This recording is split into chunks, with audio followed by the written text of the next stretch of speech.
Permata TV YouTube Indonesia untuk kesekian kalinya mempersembahkan sebuah storytelling kekinian abad ini, diangkat dari karya besar S.H. Mintardja yang sangat populer di masanya.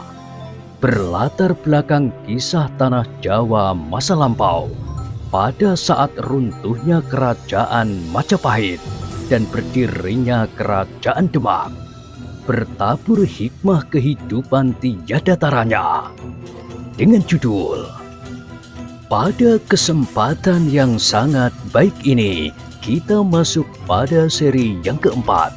Selamat menikmati.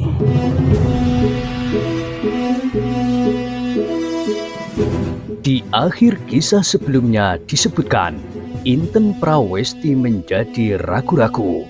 Ada keinginannya untuk ke pendopo, bukan saja untuk mendengarkan suara seruling itu, tetapi ada sesuatu yang seolah-olah telah mendorongnya untuk melihat anak muda yang bernama Kidang Alit itu. Tetapi agaknya Nyi Upih mengerti perasaan Inten sepenuhnya, karena ia pun pernah menjadi muda. Sudah lama Inten Prawesti terpisah dari pergaulan justru menjelang usia dewasanya.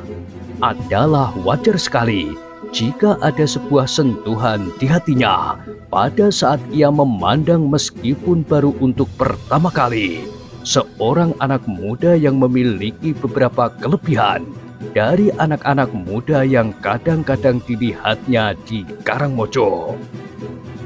Namun Nyi Upih berkata pula, "Duduklah putri, nanti Nyai akan bercerita."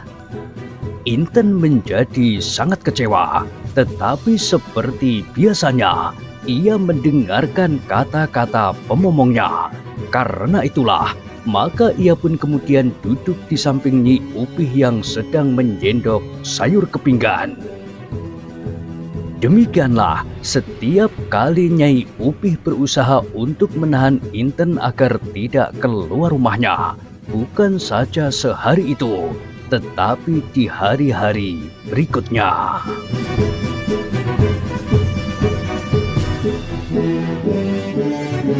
"Kenapa kau menahan aku keluar rumah? Beberapa hari yang lalu, kau selalu menemani aku pergi ke bukit kecil itu. Sekarang kau sama sekali memperlakukan aku sebagai tawanan." Nyi Upih menarik nafas dalam-dalam. Katanya, "Ampun putri, sebenarnya lah aku cemas bahwa putri akan tersentuh oleh pergaulan yang kurang sewajarnya.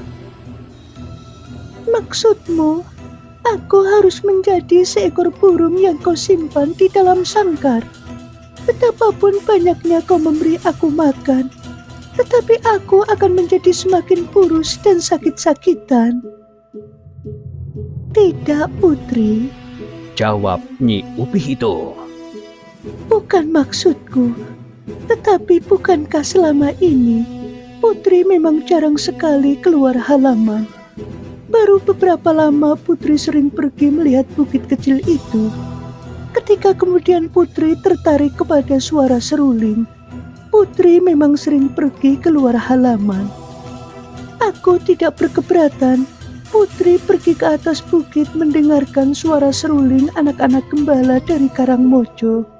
Meskipun iramanya kurang baik, tetapi suara seruling yang sengaja diperdengarkan bagi putri oleh seorang anak muda yang belum kita kenal dan dengan sengaja menyembunyikan asal-usulnya masih harus kita nilai lebih jauh putri.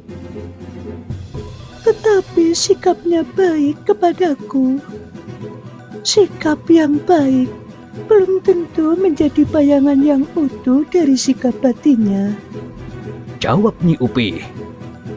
"Putri, biarlah Nyai mencoba mengerti serba sedikit tentang anak muda itu. Besok jika Nyai pergi ke Padukuhan, Nyai akan bertanya kepada orang-orang Karangmojo, apakah mereka mengenal seorang anak muda yang bernama Kidang Alit. Baru jika yakin anak muda itu tidak berbahaya, Tentu bagi putri, bukan bagiku. Kita dapat bebas menerimanya atau menjumpainya di mana saja. Inten Prawesti mengerutkan keningnya.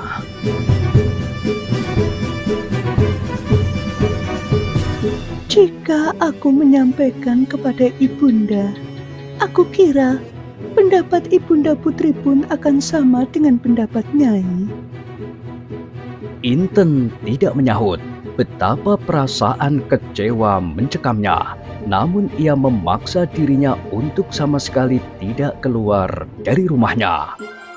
Untuk mengatasi keinginannya, mendengarkan suara seruling dan melihat jalan yang membelit perbukitan, seolah-olah sambil menunggu ayahandanya kembali dari perantauannya yang panjang, Inten mengisi waktu dengan berbagai macam kesibukan yang sebelumnya tidak pernah dilakukannya.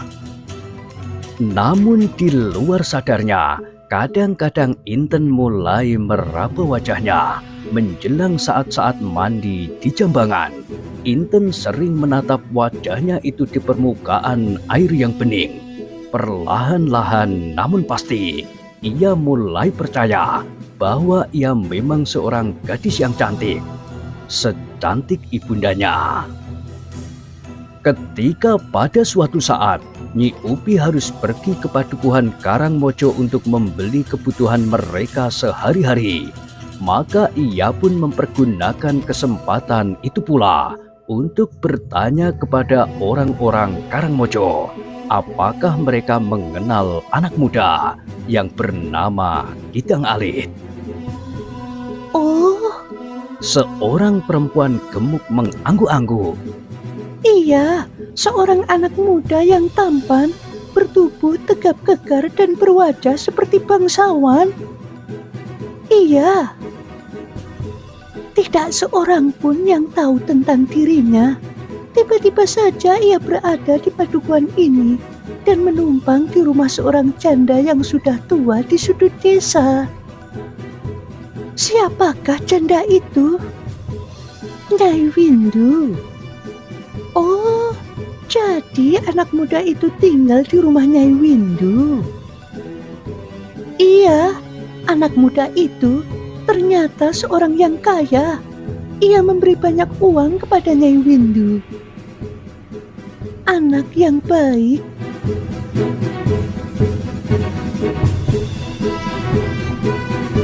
Nyai Upih terkejut ketika ia melihat wanita gemuk itu menggelengkan kepalanya. Katanya, Tidak terlalu baik. Banyak sekali imbalan yang harus diberikan kepadanya.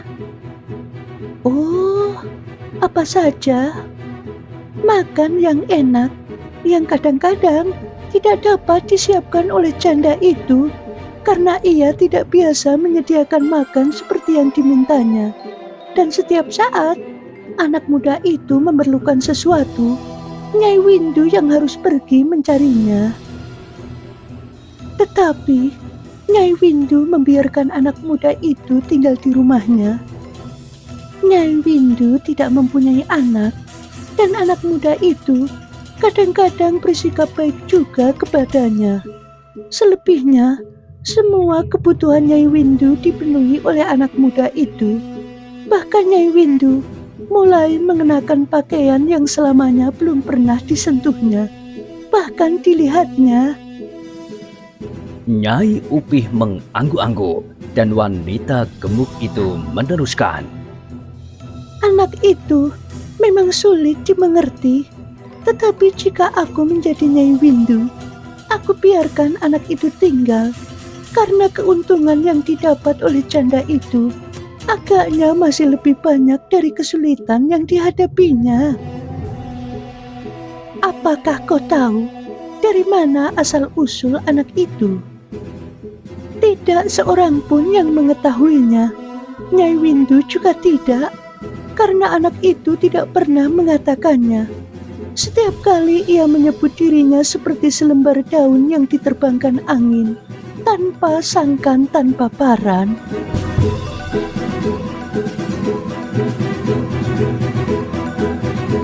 Nyi Upih tidak dapat memaksa wanita yang gemuk itu untuk bercerita lebih banyak. Namun dari orang-orang lain pun, Nyi Upih tidak mendapat keterangan lebih banyak dari yang didengarnya dari wanita yang gemuk itu. Dengan demikian, maka Nyi Upih pun mengambil kesimpulan bahwa Inten Prawesti untuk sementara tidak boleh berhubungan lagi dengan anak muda itu. Jika perlu, aku dapat mengatakannya kepada Gusti, sehingga Gusti Raden Ayu akan langsung memberikan nasihat kepada putrinya yang sedang meningkat dewasa itu. Tetapi ternyata Nyi Upih tidak perlu mengatakannya kepada Ibunda Inten Prawesti, karena Inten masih mendengarkan nasihat pemomongnya, betapapun ia menjadi kecewa. Sebenarnya lah, sejak saat itu Inten Prawesti tidak pernah keluar dari rumahnya. Jika suara seruling itu terdengar dekat sekali dari istananya, ia mendengarkannya dengan penuh minat. Tetapi jika suara itu menjauh, Inten dapat menarik nafas dalam-dalam. Setiap kali terbayang ketakutan yang dilukiskan oleh Nyi Upih menghadapi peristiwa yang dapat terjadi atas seorang yang meningkat dewasa, seperti Inten Prawesti itu, apalagi seorang gadis yang sangat cantik.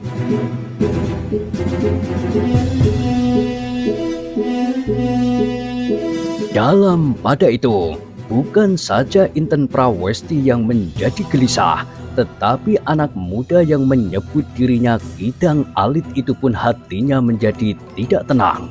Setiap kali ia mencoba memancing gadis cantik yang sedang meningkat dewasa itu, tetapi Inten Prawesti tidak pernah keluar lagi dari rumahnya, apalagi pergi ke bukit kecil itu.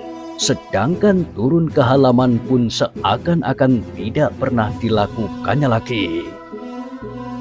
Tetapi di luar pengetahuan Kidang Alit, setiap kali sepasang mata selalu mengintip dari balik dinding istana jika ia berada di depan regol atau di seberang jalan di bawah pohon wuni sambil meniup seruling.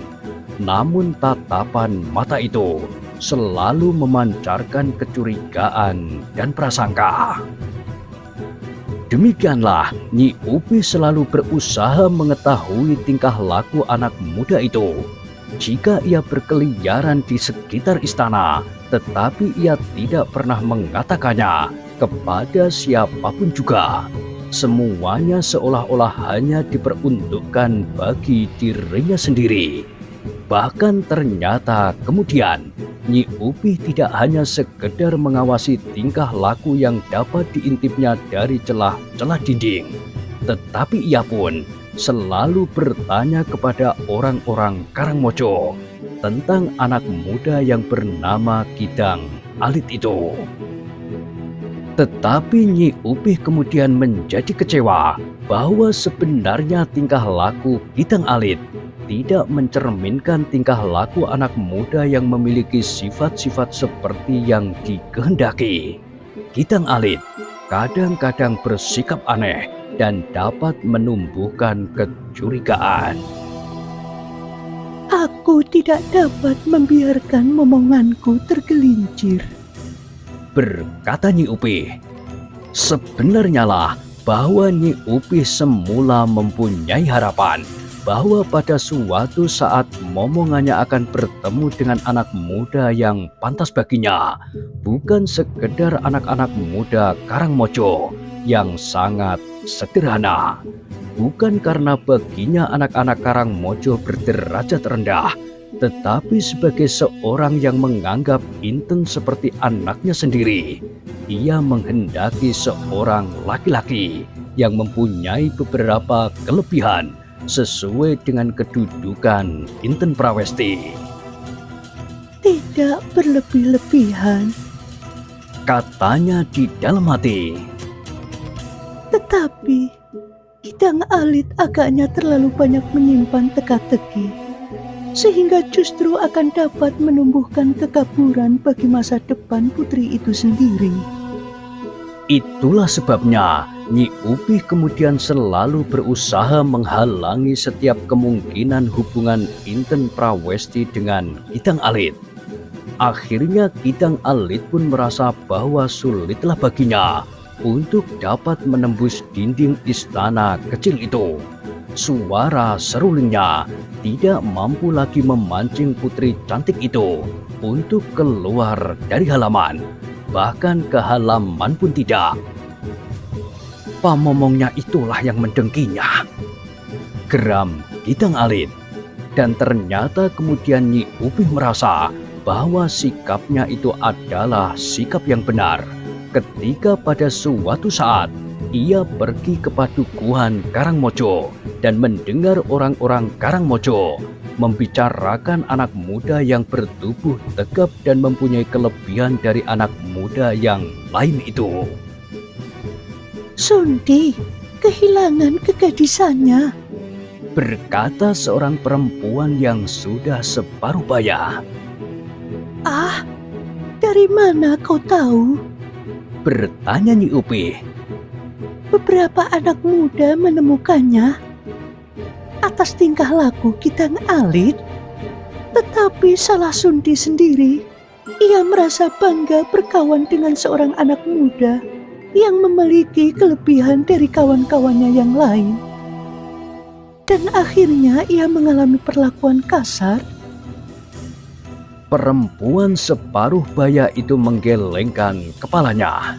Jawabnya, Tidak, Sundi sendiri yang menyerahkan kehormatannya kepada anak muda yang tampan itu. Dan mereka akan kawin. Itulah yang menjadi persoalan. Agaknya anak muda itu menyesal bahwa ia sudah tenggelam dalam hubungan yang terlampau dalam. Ia tidak pernah berpikir untuk kawin dengan gadis desa seperti Sundi. Jadi, akhirnya diketemukan penyesalan itu. Anak muda yang bernama Kidang Alit itu memberikan biaya perkawinan Sundi dengan anak muda Karangmojo. Gila, itu sudah saling disetujui. Selain biaya perkawinan, Kidang Alit memberikan sepasang kerbau kepada anak muda yang menjadi suami Sundi itu sebagai bekal untuk menempuh hidup kekeluargaan. Dengan sepasang kerbau, maka suami Sundi itu akan dapat bekerja sebaik-baiknya di sawah. Nyi Upih menarik nafas dalam-dalam, tetapi hal itu sudah terjadi. Di luar sadarnya, kenangan Nyi Upih meloncat ke masa lampau saat ia masih mengikuti Pangeran Kuda Narpoto di pusat kerajaan Majapahit. Terbayang sekilas tingkah laku beberapa orang bangsawan tertinggi yang diketahuinya dengan pasti adalah Pangeran Cemoro Kuning.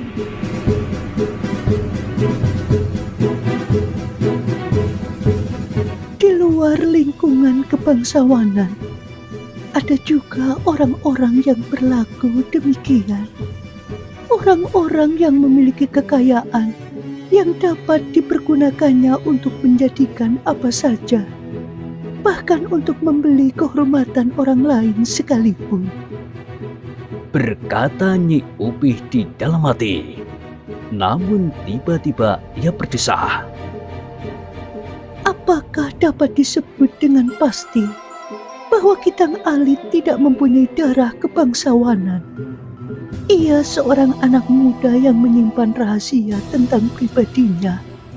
Apalagi kebangsawanan itu bukan hanya bersumber dari Majapahit, mungkin dari Kediri, mungkin juga dari Demak. Ia berhenti sejenak, lalu katanya, Tetapi, apakah maksud kunjungannya kemari? pertanyaan-pertanyaan itu telah membuat Nyi Upih menjadi semakin berhati-hati menghadapi anak muda yang bernama Kidang Alit itu. Meskipun anak muda itu tidak berkesempatan untuk bertemu dengan Inten Prawesti secara terbuka, mungkin ia akan dapat menempuh jalan lain. Jika ia seorang perantau yang sebenarnya, ia tidak dapat tinggal terlampau lama di suatu tempat, berkata Nyi Upih kepada dirinya sendiri pula. Apalagi membawa bekal uang sebanyak-banyaknya. Tetapi Kidang Alit tidak berbuat lebih jauh lagi. Bahkan semakin lama, Kidang Alit menjadi seolah-olah putus asa. Suara serulingnya tidak terdengar lagi di sekitar istana kecil itu. Dan anak muda itu pun jarang sekali nampak berlalu di jalan yang terjelucur di depan istana itu. Dengan demikian maka lambat laun Inten pun telah melupakannya. Ia tidak pernah lagi bertanya-tanya tentang seruling Kidang Alit. Dan akhirnya ia sama sekali tidak pernah menyebut namanya lagi. Untuk beberapa lamanya Kidang Alit itu pun menjadi bahan pembicaraan lagi bagi rakyat Karangmojo. Kehadirannya sudah merupakan kebiasaan yang tidak menimbulkan persoalan lagi. Persoalan Sundi pun seolah-olah telah dilupakan orang. Jika seseorang bertemu dengan Kidang Alit, maka mereka sekedar menundukkan kepala sambil tersenyum, seperti yang dilakukan oleh Kidang Alit. Selebihnya, mereka tidak mempedulikan lagi. Namun ketenangan Padukuhan Karangmojo itu tiba-tiba saja terganggu lagi. Selagi orang-orang Karangmojo telah menjadi terbiasa dengan keadaannya setelah diguncang untuk beberapa saat oleh Kidang Alit, maka datanglah persoalan-persoalan baru di padukuhan kecil itu. Dengan tidak terduga-duga, 3 orang yang berkuda telah memasuki padukuhan itu dari arah yang tidak diketahui. Wajahnya menunjukkan sikap mereka yang keras dan bahkan agak kasar. Demikian mereka sampai di regol padukuhan kecil itu. Maka salah seorang dari mereka segera meloncat turun dan mendatangi seorang laki-laki tua yang berdiri di regol halaman rumahnya dan bertanya, "Kau kenal Buyut Karangmojo?" Tetapi siapakah Kisanak ini?" bertanya orang tua itu. "Aku bertanya rumah Ki Buyut Karangmojo." Tiba-tiba saja orang itu membentak sehingga orang tua yang bertanya itu pun terkejut bukan buatan. "Kau tunjukkan saja, kemana aku harus pergi? Ke sana atau ke sana?" desak orang itu dengan kasarnya. Orang tua yang ketakutan itu pun menjadi gemetar. Ia tidak dapat berpikir apapun lagi. Dengan suara tergagap ia menunjuk ke satu arah sambil berkata, "Ke sana, pergilah ke sana." Ketiga orang itu tidak berbicara lebih banyak. Mereka pun segera meneruskan perjalanan mereka ke arah yang ditunjuk oleh orang tua itu. Di sepanjang jalan, orang-orang itu masih bertanya dengan kasarnya, membentak-bentak dan menakut-nakuti, sehingga akhirnya ia pun mendekati rumah Ki Buyut Karangmojo. Dalam waktu sekejap, berita kedatangan orang-orang yang kasar itu segera tersebar, jauh lebih cepat dari saat-saat kedatangan Kidang Alit, karena Kidang Alit datang tanpa memberikan kejutan apapun bagi padukuhan Karangmojo. Meskipun tingkah lakunya kemudian menjadi perhatian, tetapi saat kedatangannya sendiri tidak banyak diketahui orang.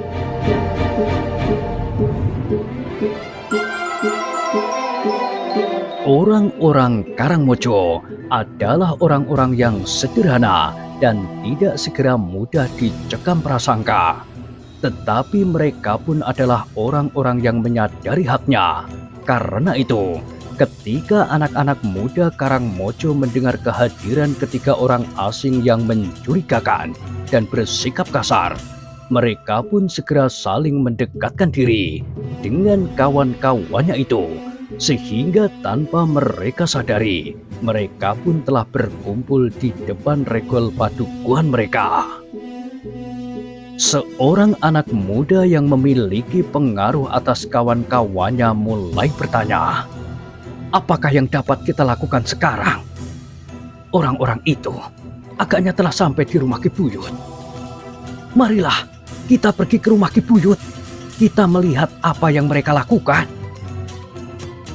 Beberapa tahun yang lalu, kita pernah juga dicekam oleh kecurigaan karena terjadi peristiwa-peristiwa yang terjadi di padukuhan-padukuhan yang kebetulan menjadi tempat persinggahan para bangsawan dari Majapahit.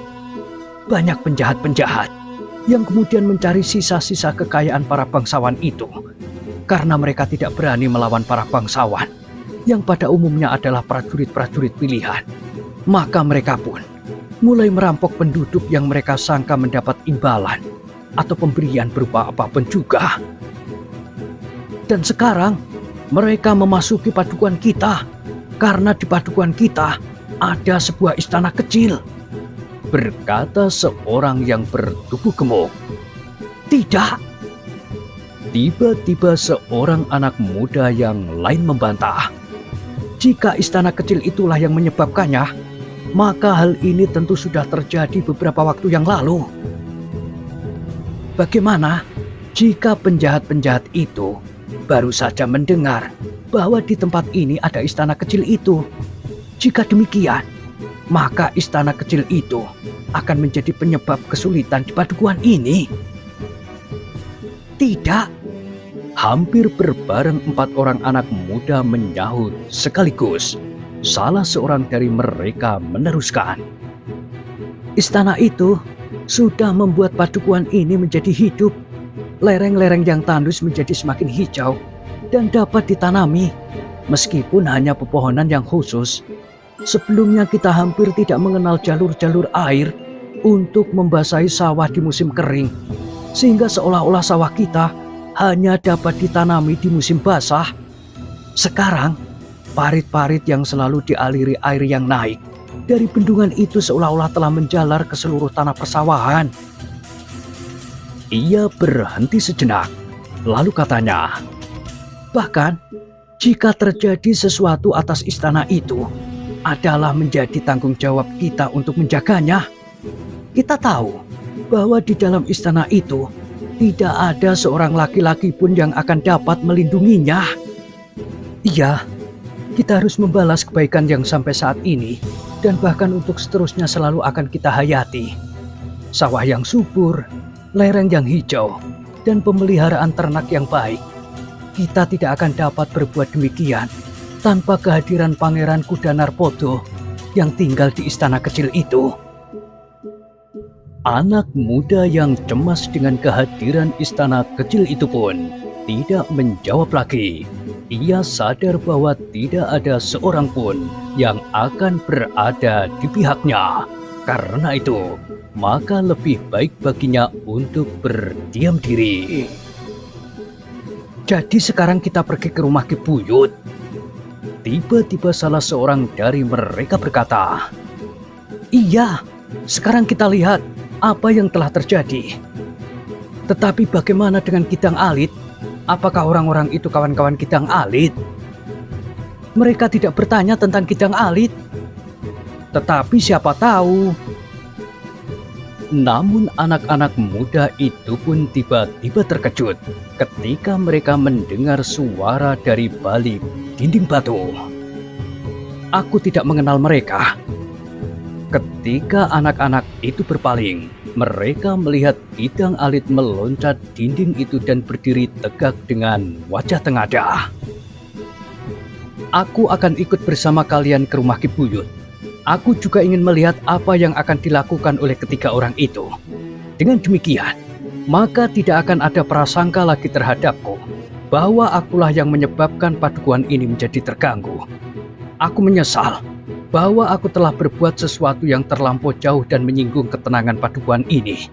Untunglah bahwa persoalan Sundi itu cepat mendapat jalan keluar. Karena itu, maka aku tidak mau lagi dilibatkan dalam peristiwa yang dapat merusak nama baikku.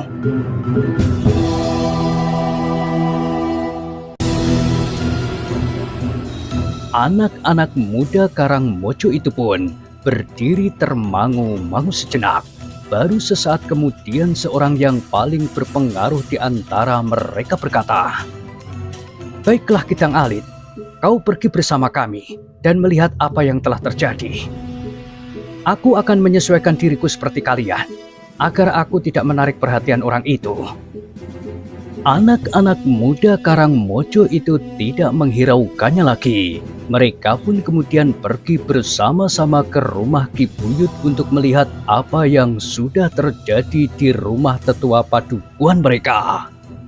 Ketika anak-anak muda itu sampai di regol halaman, mereka melihat ketiga orang itu masih berdiri di tangga pendopo. Mereka mengikat kuda mereka pada batang-batang perdu di halaman.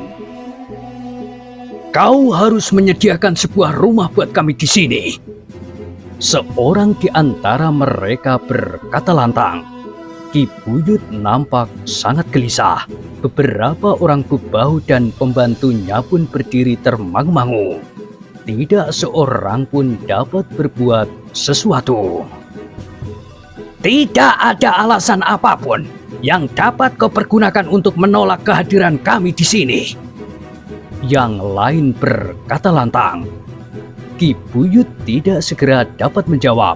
Rasa-rasanya ia tidak lagi dapat berbuat sesuatu dan memutuskan apapun juga karena kegelisahan di dalam dadanya.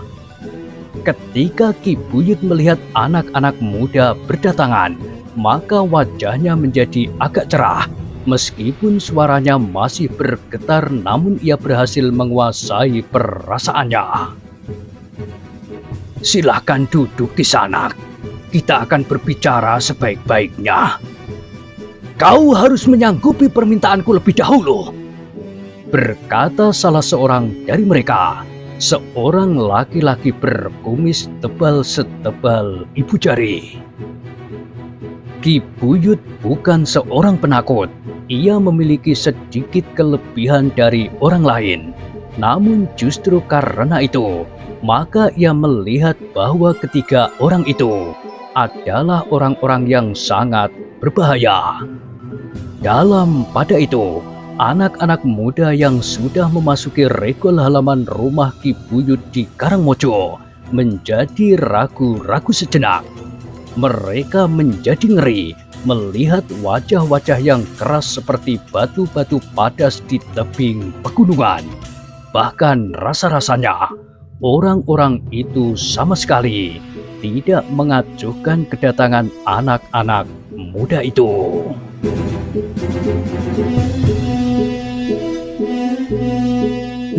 Nah, bagaimanakah kisah selanjutnya? Silahkan ikuti terus. Kisah Istana yang Suram pada kesempatan berikutnya. Sampai jumpa.